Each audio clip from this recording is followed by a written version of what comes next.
కొన్ని సినిమాలు చూస్తే మెదడు పని చేస్తుంది, కానీ కొన్ని సినిమాలు చూస్తే మెదడే పని మానేస్తుంది. ఈరోజు మనం మాట్లాడుకోబోయేది అలాంటి సినిమాల గురించే.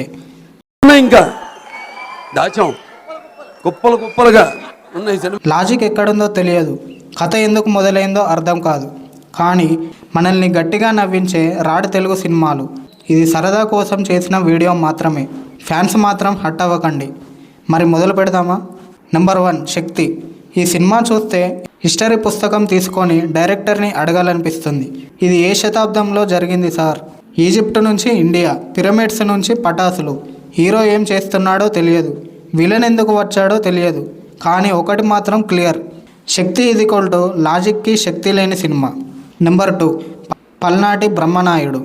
బాలయ్య సినిమా అంటే మాస్ ఉంటుందని చూసాం, కానీ ఇక్కడ మాస్ కాదు, మ్యూజియంలో పెట్టాల్సిన సినిమా. స్క్రీన్ మీద బాలయ్య గారు, కింద మనం. ఏం జరుగుతుందో అర్థం కాక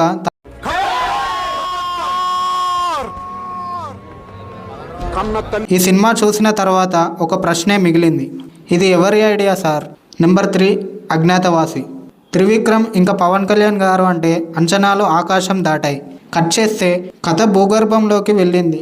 హీరోకి ఏం కావాలో తెలియదు, మనకి ఎందుకు చూస్తున్నామో తెలియదు. ఇంటర్వ్యూలకి ఆడియన్స్ ఒకే డైలాగ్: ఇంకే ఎంత ఉంది బ్రో? నెంబర్ 4, లైగర్. పాన్ ఇండియా సినిమా అన్నారు, కానీ పెయిన్ ఇండియా అయింది. చాలా క్రాస్ బ్రీడ్ డైలాగ్ విన్నాక థియేటర్లో మొదట మౌనం, తర్వాత నవ్వుల జల్లు. హీరో ఫైటర్, కానీ ఫైట్ల కంటే డైలాగులే డేంజర్. నెంబర్ 5, వినయ విధేయ రామ. హీరోకి కుటుంబం అంటే ప్రాణం, కానీ ఫిజిక్స్ అంటే జీరో.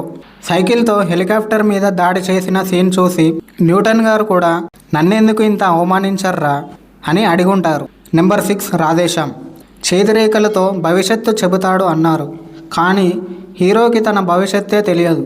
నెంబర్ 7, బ్రహ్మోత్సవం. కుటుంబ భావోద్వేగాలు అంటారు, కానీ భావోద్వేగాలే నిద్రపోయాయి.